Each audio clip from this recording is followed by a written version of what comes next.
La casa del Snark, una agonía en 8 ataques de Lewis Carroll. Prefacio. Sí, y la cosa es muy posible, la acusación de escribir tonterías alguna vez se presentaron contra el autor de este breve pero instructivo poema, estaría basado, estoy convencido, en el verso, en p. 4. Entonces, el Beaupré se mezclaba a veces con el timón.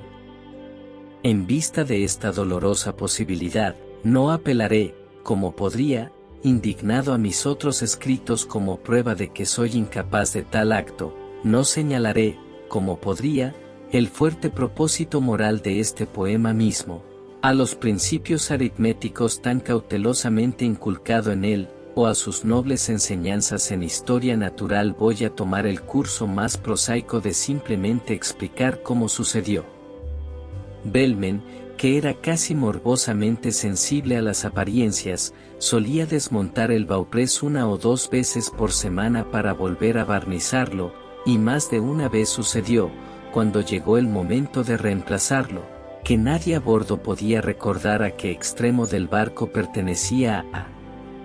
Sabían que no servía de nada apelar al Bellman al respecto, solo se refirió a su código naval, y leyó en voz alta tonos patéticos instrucciones del almirantazgo que ninguno de ellos había sido nunca capaz de entender, así que generalmente terminaba siendo sujetado, de todos modos, a través del timón. El timonel solía esperar con lágrimas en los ojos. Sus ojos, sabía que todo estaba mal, pero ya. La regla 42 del código, no uno hablará al hombre del timón, había sido completado por el Bellman mismo con las palabras y el hombre en el timón le hablará a nadie. Por lo tanto, la protesta era imposible y no se podía hacer ninguna dirección. Hasta el próximo día de barnizado. Durante estos desconcertantes intervalos, el barco generalmente navegaba hacia atrás. Como este poema está relacionado hasta cierto punto con la balada del Jabberwock, permítanme aprovechar esta oportunidad para responder a una pregunta que a menudo me preguntó cómo pronunciar Slethy Toves. La I en Slitty es larga, como en retorcerse, y Toves se pronuncia para rimar con Groves. Nuevamente, la primera O en Borogoves se pronuncia como la O en pedir prestado. He escuchado a personas tratar de darle el sonido de la O en preocuparse. Así es la perversidad humana. Esta también parece una ocasión apropiada para anotar las otras palabras duras en ese poema. La teoría de Humpty Dumpty, de 2 significados en una sola palabra como un acrónimo, me parece la explicación correcta para todos. Por ejemplo, tome las 2 palabras fumante y furioso. Invente su tenga en cuenta que va a decir ambas palabras, pero déjelo sin resolver, lo que dirá. Primero. Ahora abre la boca y habla. Si tus pensamientos se inclinan muy poco hacia fumar, dirás fumante furioso, si ellos girar, incluso por un pelo, hacia furioso, dirás furioso fumante, pero si tienes el más raro de los dones, un perfectamente equilibrada, dirás frumioso. Suponiendo que, cuando Pistel pronunció las conocidas palabras, bajo que rey, Besonian, habla o muere. El juez Shallow estaba seguro de que era William o Richard, pero no había sido capaz de decidir cuál, por lo que posiblemente no podría decir nombre antes que el otro. Se puede dudar que, antes que morir, habría exclamado, Richard. Ajuste el primero el aterrizaje y justo el lugar para un Snark, gritó el Bellman, mientras desembarcaba a su tripulación con cuidado, apoyando a cada hombre en la cima de la marea por un dedo entrelazado en su cabello. Justo el lugar para un Snark. Lo he dicho 2 veces, eso por sí solo debería animar a la tripulación, el lugar perfecto para un Snark. Lo he dicho 3 veces. Lo que te digo 3 veces es verdad. La tripulación estaba completa, incluía un Boots, un fabricante de gorros y capuchas, un abogado, traído para arreglar sus disputas, y un corredor, para tasar sus mercancías. Un marcador de billar, cuya habilidad era inmensa, tal vez podría haber ganado más de lo que le corresponde. Pero un banquero, contratado a un costo enorme, tenía la totalidad de su efectivo a su cuidado. También había un castor, que se paseaba por la cubierta, o se sentaría a hacer encajes en el arco, y a menudo, dijo Bellman, los había salvado del naufragio, aunque ninguno de los marineros sabía cómo hacerlo. Había uno que era famoso por la cantidad de cosas se olvidó cuando entró en el barco, su paraguas, su reloj, todas sus joyas y anillos, y la ropa que había comprado para el viaje. Tenía 42 cajas, todas cuidadosamente embaladas, con su nombre pintado claramente en cada uno, pero, como omitió mencionar el hecho, todos fueron dejados atrás en la playa. La pérdida de su ropa apenas importaba, porque tenía puestas 7 túnicas cuando vino, con 3 pares de botas, pero lo peor de todo fue, había olvidado por completo su nombre. Él respondería a hola, o a cualquier grito fuerte, como fríeme, o despoja mi peluca. ¿Cómo puedes llamar UM, o cómo se llamaba? Pero especialmente Ting UM allí. Mientras que, para aquellos que prefirieron una palabra más contundente, tenía diferentes nombres de estos. Sus amigos íntimos lo llamaban puntas de vela, y sus enemigos tostadas de queso. Su forma es desgarbada, su intelecto pequeño. Así que Bellman solía comentar, pero su coraje es perfecto. Y que, después de todo, es lo que uno necesita con un snark. Bromeaba con las hienas, devolviéndoles la mirada. Con un descarado movimiento de cabeza, y una vez salió a pasear, pata con pata, con un oso, solo para mantener el ánimo, dijo. Llegó como un panadero, pero reconoció, cuando era demasiado tarde y volvió medio loco al pobre Bellman. Solo podía hornear bride cake, por lo cual, puedo decir, no se disponía de materiales. El último de la tripulación necesita un comentario especial, aunque parecía un tonto increíble, solo tenía una idea, pero esa era Snark. El buen Bellman lo contrató de inmediato. Llegó como carnicero, pero declaró gravemente, cuando el barco había estado navegando una semana, solo podía matar a beavers. Bellman parecía asustado, y estaba casi demasiado asustado para hablar, pero al final explicó, en un tono trémulo, solo había un beaver a bordo, y ese era uno manso que tenía por su cuenta, cuya muerte sería profundamente deplorada. El castor, que escuchó el comentario, protestó, con lágrimas en los ojos, que ni el éxtasis de cazar al snark podría expiar esa lúgubre sorpresa. Se recomienda enfáticamente que el carnicero sea transportado en un barco separado, pero Bellman declaró que nunca estaría de acuerdo con los planes que había hecho para el viaje. La navegación siempre fue un arte difícil, aunque con un solo barco y una campana, y temía realmente declinar, por su parte, emprender otro también. El mejor camino del castor fue, sin duda, procurar un abrigo a prueba de dagas de segunda mano. Así lo aconsejó el panadero, y luego, para asegurarse su vida en algún oficio de nota, esto sugirió el banquero y lo ofreció en alquiler. En términos moderados, o para la venta, 2 excelentes políticas, una contra incendios, y uno contra daños por granizo. Sin embargo, aún después de ese día doloroso, cada vez que el carnicero estaba cerca, el castor seguía mirando en dirección opuesta, y parecía inexplicablemente tímido. Ajuste el segundo. El discurso del botón es el mismísimo Bellman, lo elogiaron hasta las nubes. ¡Qué porte, qué soltura y qué gracia! ¡Qué solemnidad también! Se podía ver que era sabio, en el momento en que uno lo miró a la cara. Había comprado un gran mapa que representaba el mar, sin el menor vestigio de tierra, y la tripulación se alegró mucho cuando descubrieron que era un mapa que todos pudieran entender. ¿De qué sirven los polos norte y los ecuadores de Mercator, trópicos, zonas y líneas de meridianos? Entonces Bellman lloraba, y la tripulación respondía, son meras señales convencionales. Otros mapas son esas formas, con sus islas y cabos. Pero tenemos que agradecer a nuestro valiente capitán, entonces la tripulación protestaría, que nos ha comprado lo mejor, un espacio en blanco perfecto y absoluto. Esto fue encantador, sin duda, pero pronto se enteraron que el capitán en el que tanto confiaban solo tenía una idea para cruzar el océano, y eso fue para hacer sonar su campana. Estaba pensativo y grave, pero las órdenes que daba eran suficientes para desconcertar a una tripulación.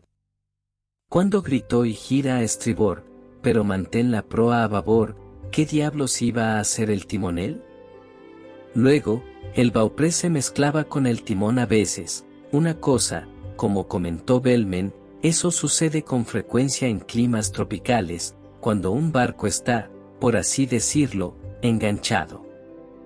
Pero el principal fallo se produjo en la navegación, y Bellman, perplejo y angustiado, dijo que había esperado, al menos, que cuando el viento soplara del este, que el barco no viajaría hacia el oeste. Pero el peligro había pasado, por fin habían aterrizado, con sus cajas, baúles y bolsas. Sin embargo, a primera vista, la tripulación no estaba contenta con la vista, que consistía en cimas y peñascos. Bellman percibió que sus espíritus estaban bajos, y repite en tono musical algunos chistes que había guardado para una temporada de aflicción. Pero la tripulación no haría más que gemir. Sirvió un poco de grog con mano generosa, y les pidió que se sentaran en la playa, y no podían dejar de reconocer que su capitán se veía grandioso, mientras se ponía de pie y pronunciaba su discurso. Amigos, romanos y compatriotas, prestadme vuestros oídos. A todos les gustaban las citas, entonces bebieron a su salud, y le dieron 3 hurras, mientras servía raciones adicionales. Hemos navegado muchos meses, hemos navegado muchas semanas, 4 semanas al mes que pueda marcar, pero nunca hasta ahora, es tu capitán quien habla, hemos captado el menor atisbo de un snark. Hemos navegado muchas semanas, hemos navegado muchos días, 7 días a la semana permito, pero un snark, en el que podríamos mirar con amor, nunca hemos visto hasta ahora. Vengan, escuchen, mis hombres, mientras les digo de nuevo las 5 marcas inconfundibles por el cual sabréis, donde quiera que vayáis, los auténticos snarks garantizados. Vamos a tomarlos en orden. El primero es el sabor, que es magro y hueco, pero crujiente, como un abrigo que es demasiado apretado en la cintura, con sabor a fuego fatuo. Su hábito de levantarse tarde, estarás de acuerdo que lleva demasiado lejos, cuando digo que frecuentemente desayuna en el té de las 5 y cena al día siguiente. La tercera es su lentitud para tomar una broma. Si por casualidad te aventuras en uno, suspirará como una cosa que está profundamente angustiada, y siempre se ve grave en un juego de palabras. La cuarta es su afición por las máquinas de baño, que constantemente lleva de un lado a otro, y cree que se suman a la belleza de las escenas un sentimiento abierto a la duda. El quinto es la ambición. Lo próximo será correcto para describir cada lote en particular, distinguiendo a los que tienen plumas, y muerden, y los que tienen bigotes, y rascan. Porque, aunque los snarks comunes no hacen ningún daño, sin embargo, siento que es mi deber decir, algunos son bullies. El bellman se interrumpió alarmado. Porque el panadero se había desmayado. Encajar el tercero, el cuento del panadero, lo despertaron con muffins, lo despertaron con hielo, lo despertaron con mostaza y berros lo despertaron con mermelada y juiciosos consejos le plantearon acertijos para adivinar. Cuando por fin se incorporó y pudo hablar, su triste historia se ofreció a contar, y Bellman gritó, silencio, ni siquiera un grito. Y con entusiasmo hormigueó su campana, había un silencio supremo. Ni un chillido, ni un grito, apenas un aullido o un gemido, como el hombre al que llamaron Howe, contó su historia de dolor en tono antediluviano. Mi padre y mi madre eran honestos, aunque pobres. Sáltate todo eso, gritó Bellman a toda prisa. Si una vez oscurece, no hay posibilidad de un snark, apenas tenemos un minuto que perder. Me salto 40 años, dijo el panadero, entre lágrimas, y proceda sin más comentarios hasta el día en que me llevaste a bordo de tu nave para ayudarte en la caza del snark. Un querido tío mío, por quien fui nombrado, observé, cuando me despedí de él. Oh, salté a tu querido tío, exclamó Bellman, mientras el enfadado hormigueaba su campana. Él me comentó entonces, dijo el más suave de los hombres, si tu snark es un snark, eso es correcto, llévalo a casa por todos los medios, puedes servirlo con verduras, y es útil para encender una luz. Puedes buscarlo con dedales, y buscarlo con cuidado, puedes cazarlo con tenedores y esperanza, puedes amenazar su vida con una acción ferroviaria, puedes hechizarlo con sonrisas y jabón, ese es exactamente el método. Bellman en negrita en un paréntesis precipitado exclamó, así es exactamente como siempre me han dicho, que se intente la captura de snarks. Pero, oh, sobrino radiante, ten cuidado con el día, si tu snark es un bullen. Para entonces desaparecerá suave y repentinamente, y nunca volverá a encontrarte. Es esto lo que oprime mi alma, cuando pienso en las últimas palabras de mi tío, y mi corazón es como nada más que un cuenco rebosante de cuajada temblorosa. Es esto, ya hemos tenido eso antes. Bellman dijo indignado.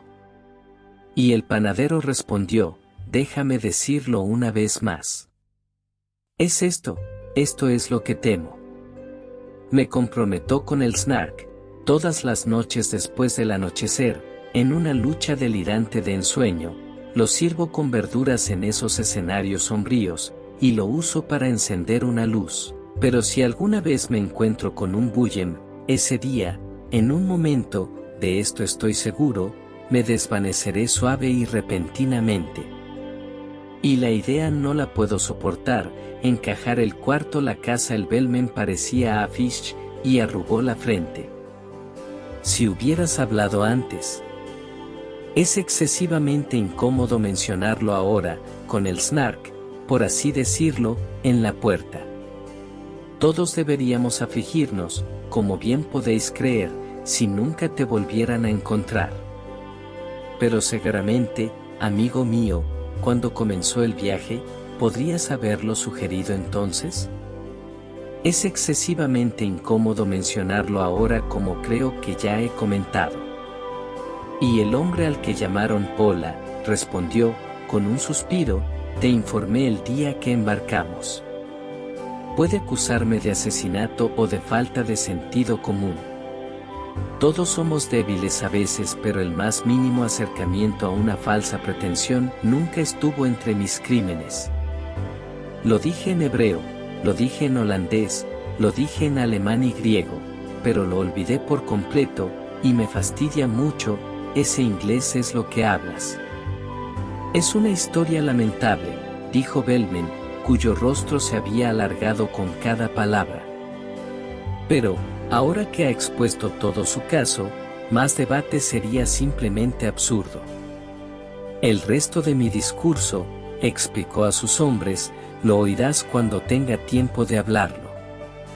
Pero el snark está cerca, déjame que te lo repita, es tu glorioso deber buscarlo.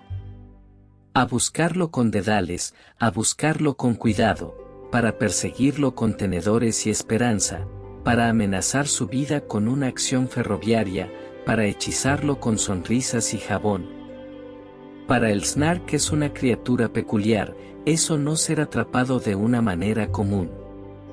Haz todo lo que sabes y prueba todo lo que no se debe desperdiciar una oportunidad hoy. Porque Inglaterra espera, me abstengo de continuar, es una máxima tremenda, pero trillada, y será mejor que estés desempacando las cosas que necesitas para prepararos para la lucha. Entonces el banquero endosó un cheque en blanco, que cruzó, y cambió su plata suelta por billetes. El panadero se peinó con cuidado las patillas y el cabello, y sacudió el polvo de sus abrigos. Las botas y el corredor estaban afilando una pala. Cada uno trabajando la muela por turno, pero el castor siguió haciendo encajes y mostró sin interés en la preocupación, aunque el abogado trató de apelar a su orgullo, y en vano procedió a citar una serie de casos, en los que hacer cordones se hubiera probado una infracción de derecho. El fabricante de Banix planeó ferozmente una novedosa disposición de arcos, mientras que el marcador de billar con mano temblorosa se estaba pintando con tiza la punta de la nariz. Pero el carnicero se puso nervioso, y se vistió bien, con guantes amarillos de cabritilla y una gorguera. Dijo que se sentía exactamente como ir a cenar, que Bellman declaró que era todo cosas. «Preséntame, ahora hay un buen tipo», dijo, «si nos encontramos juntos». Y Bellman, asintiendo sagazmente con la cabeza, dijo, «eso debe depender del clima». El castor anduvo simplemente galopando, al ver al carnicero tan tímido, e incluso el panadero, aunque estúpido y corpulento, hizo un esfuerzo por guiñar un ojo. «Sé un hombre», dijo Bellman con ira, al escuchar el carnicero comenzando a sollozar. «Si nos encontramos con un hub, ese pájaro desesperado, necesitaremos toda nuestra fuerza para el trabajo». Encajar el quinto. La lección del castor lo buscaron con dedales, lo buscaron con cuidado, lo persiguieron con tenedores y esperanza, amenazaron su vida con una acción ferroviaria, lo hechizaron con sonrisas y jabón.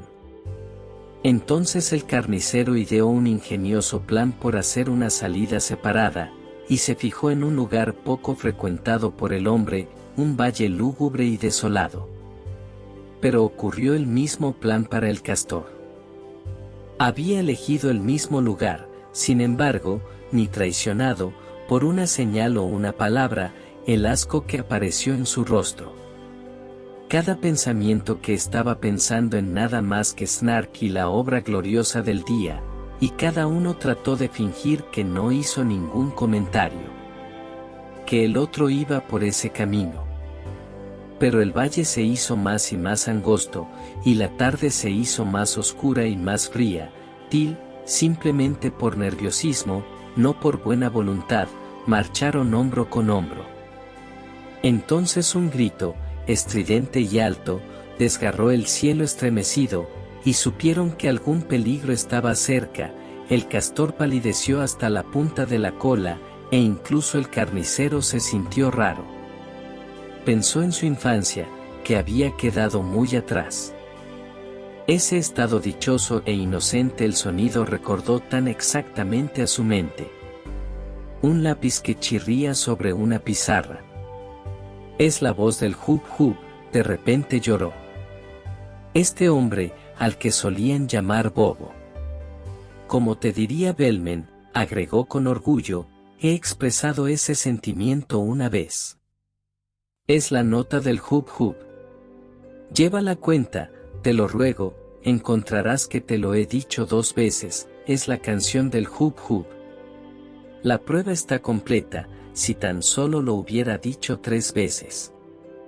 El castor había contado con escrupuloso cuidado, atendiendo a cada palabra, pero se desanimó bastante, y venció en la desesperación, cuando ocurrió la tercera repetición. Sentía que, a pesar de todos los dolores posibles, de alguna manera se las había arreglado para perder la cuenta, y lo único que ahora era devanarse los pobres sesos contando la cantidad. 2 sumados a 1, si eso pudiera hacerse, decía, con los dedos y los pulgares. Recordando con lágrimas cómo, en años anteriores, no se había esmerado con sus sumas. La cosa se puede hacer, dijo el carnicero, creo. La cosa debe hacerse, estoy seguro, la cosa se hará. Tráeme papel y tinta, lo mejor hay tiempo para conseguirlo. El castor trajo papel, portafolios, bolígrafos y tinta en provisiones inagotables, mientras extrañas criaturas espeluznantes salían de sus guaridas y los miraba con ojos asombrados. Tan absorto estaba el carnicero, que no les hizo caso, mientras escribía con una pluma en cada mano, y explicado todo el tiempo en un estilo popular lo cual el castor bien podría entender.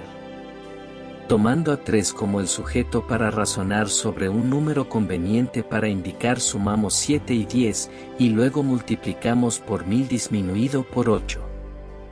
El resultado lo procedemos a dividir, como veis, por 992, luego reste 17, y la respuesta debe ser exacta y perfectamente cierto. El método empleado con mucho gusto lo explicaría, mientras lo tengo tan claro en mi cabeza, si yo tuviera el tiempo y tú el cerebro. Pero aún queda mucho por decir. En un momento he visto lo que hasta ahora ha sido envuelto en absoluto misterio, y sin cargo extra te doy a lo grande una lección de historia natural. En su manera genial, procedió a decir, olvidando todas las leyes de la propiedad, y que dando instrucción, sin introducción, habría causado una gran emoción en la sociedad. En cuanto a templar el hub es un pájaro desesperado, ya que vive en perpetua pasión, su gusto en el vestuario es completamente absurdo, está muy por delante de la moda, pero conoce a cualquier amigo que haya conocido una vez antes, nunca mirará un soborno, y en las reuniones de caridad está a la puerta, y colecciona. Aunque no se scrap. Su sabor cocinado es mucho más exquisito que el cordero, o las ostras, o los huevos. Algunos piensan que se conserva mejor en un tarro de marfil, y algunos, en barriles de caoba carita sonriendo. Lo hierves en serrín, lo sales en cola, lo condensas con langostas y cinta, todavía manteniendo un objetivo principal a la vista para preservar su forma simétrica. El carnicero hubiera hablado con gusto hasta el día siguiente, pero sintió que la lección debe terminar, y lloró de placer al intentar decir consideraba al castor su amigo. Mientras el castor confesaba, con miradas cariñosas más elocuente incluso que las lágrimas, había aprendido en 10 minutos mucho más que todos los libros. Lo habría enseñado en 70 años. Regresaron tomados de la mano y el bellman, sin tripulación, por un momento, con noble emoción, dijo, esto compensa con creces todos los días fatigosos hemos gastado en el océano ondulante. Tales amigos, como el castor y el carnicero se convirtieron, rara vez o nunca se han conocido, en invierno o en verano, siempre era lo mismo. Nunca podrías encontrarte con ninguno de los dos solo. Y cuando surgían disputas, como se encuentra con frecuencia las disputas, a pesar de todos los esfuerzos, la canción del hub volvió a sus mentes y cimentó su amistad para siempre. Encajar el sexto el sueño del abogado lo buscaron con dedales, lo buscaron con cuidado, lo persiguieron con tenedores y esperanza, amenazaron su vida con una acción ferroviaria, lo hechizaron con sonrisas y jabón. Pero el abogado, cansado de probar en vano que el encaje del castor estuvo mal, se durmió, y en sueños vio a la criatura bastante clara. Que su fantasía se había demorado tanto tiempo. Soñó que estaba en una corte sombría, donde el Snark, con un vaso en el ojo, vestido con toga, bandas y peluca, defendía a un cerdo acusado de abandonar su posilga. Los testigos demostraron, sin error ni defecto, que la posilga estaba desierta cuando la encontraron. Y el juez siguió explicando el estado de la ley en una suave corriente subterránea de sonido. La acusación nunca se había expresado claramente, y parecía que el snark había comenzado, y había hablado 3 horas, antes de que nadie adivinara lo que se suponía que había hecho el cerdo. Cada uno de los miembros del jurado se había formado una opinión diferente, mucho antes de que se leyera la acusación, y todos hablaron a la vez, de modo que ninguno de ellos supo una palabra que los otros habían dicho. «Usted debe saber», dijo el juez, pero el snark exclamó: «Fudge, ese estatuto está bastante obsoleto». «Déjenme decirles, mis amigos, toda la cuestión depende sobre un antiguo derecho señorial. En el asunto de la traición el cerdo aparecería haber ayudado, pero apenas instigado, si bien el cargo de insolvencia falla, es claro, si concede la declaración, nunca endeudado. El hecho de la deserción no lo discutiré, pero su culpa, como confío, se quita, en lo que respecta a los costos de esta demanda, por la coartada que se ha probado. El destino de mi pobre cliente ahora depende de sus votos». Aquí el orador se sentó en su lugar y ordenó al juez que se refiriera a sus notas y brevemente para resumir el caso. Pero el juez dijo que nunca antes había resumido, entonces el snark lo emprendió en su lugar, y lo resumió tan bien que llegó a mucho más de lo que los testigos jamás habían dicho. Cuando se pidió el veredicto, el jurado declinó, como la palabra era tan desconcertante de deletrear, pero se aventuraron a esperar que al snark no le importara asumir ese deber también. Entonces el snark encontró el veredicto, aunque, como era de su propiedad, se pasó con las fatigas del día. Cuando dijo la palabra «culpable», todo el jurado gimió, y algunos de ellos se desmayaron. Entonces el snark pronunció sentencia, siendo el juez bastante demasiado nervioso para pronunciar una palabra. Cuando se puso de pie, hubo un silencio como la noche, y se podría escuchar la caída de un alfiler. Transporte de por vida fue la sentencia que dio, y luego ser multado con 40 libras. Todo el jurado vitoreó, aunque el juez dijo que temía que la frase no era jurídicamente sólida. Pero su júbilo salvaje se detuvo de repente cuando el carcelero les informó, con lágrimas, tal sentencia no tendría el menor efecto, como el cerdo llevaba muerto algunos años. El juez salió de la corte, mirando profundamente disgustado, pero el snark, aunque un poco horrorizado, como abogado a quien se encomendó la defensa, siguió bramando hasta el final. Así soñaba el abogado, mientras los bramidos parecían para crecer cada momento más claro, hasta que despertó con el toque de una furiosa campana, que Bellman hizo sonar cerca de su oído. Ajuste el séptimo. El destino del banquero lo buscaron con dedales, lo buscaron con cuidado, lo persiguieron con tenedores y esperanza, amenazaron su vida con una acción ferroviaria, lo hechizaron con sonrisas y jabón.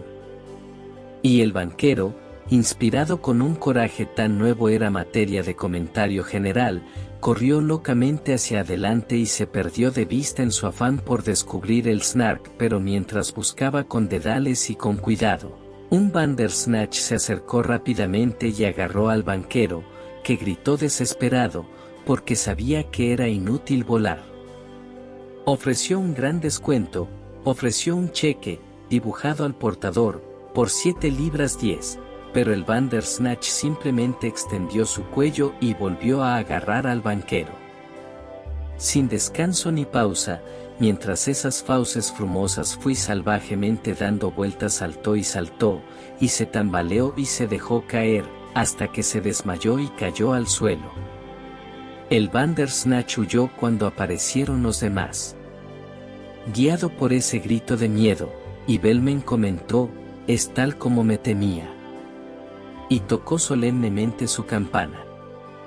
Estaba negro en la cara, y apenas podían rastrear la menor semejanza con lo que había sido, mientras que tan grande fue su susto que su chaleco se puso blanco, una cosa maravillosa para ser vista. Para horror de todos los presentes ese día. Se levantó en traje de noche completo, y con muecas sin sentido se esforzaba en decir lo que su lengua ya no podía expresar. Se hundió en una silla, se pasó las manos por el pelo. Y cantó en tonos mincies palabras cuya total estupidez demostró su locura, mientras sacudía un par de huesos. «Déjalo aquí a su suerte, se está haciendo muy tarde». Bellman exclamó asustado. «Hemos perdido la mitad del día. Cualquier retraso adicional, y no atraparemos un snark antes de la noche». Encajar el octavo la desvanecimiento lo buscaron con dedales, lo buscaron con cuidado, lo persiguieron con tenedores y esperanza, amenazaron su vida con una acción ferroviaria, lo hechizaron con sonrisas y jabón. Se estremecieron al pensar que la persecución podría fallar, y el castor, emocionado por fin, iba saltando sobre la punta de su cola, porque la luz del día casi había pasado. Ahí está Tingumbop gritando, el botones dijo, está gritando como un loco, solo escucha. Está moviendo las manos, está moviendo la cabeza, ciertamente ha encontrado un snark. Se miraron con deleite, mientras el carnicero exclamaba, siempre fue un bromista desesperado. Lo contemplaron, su panadero, su héroe sin nombre, en lo alto de un peñasco vecino. Erecto y sublime, por un momento de tiempo. En el siguiente, esa figura salvaje que vieron, como picado por un espasmo, sumérgete en un abismo, mientras esperaban y escuchaban con asombro. Es un snark, fue el sonido que primero llegó a sus oídos, y parecía casi demasiado bueno para ser verdad. Luego siguió un torrente de risas y vítores. Luego las ominosas palabras Etsabu, luego, silencio. Algunos creyeron escuchar en el aire un suspiro cansado y errante, luego sonó como hum, pero los otros declaran fue solo una brisa que pasó. Cazaron hasta que llegó la oscuridad, pero encontraron ni un botón, ni una pluma, ni una marca, por lo que podían decir que estaban parados en el suelo, donde el Baker se había encontrado con el snark. En medio de la palabra que estaba tratando de decir, en medio de su risa y júbilo, se había desvanecido suave y repentinamente porque el snark era un bullem, ya ves. El fin.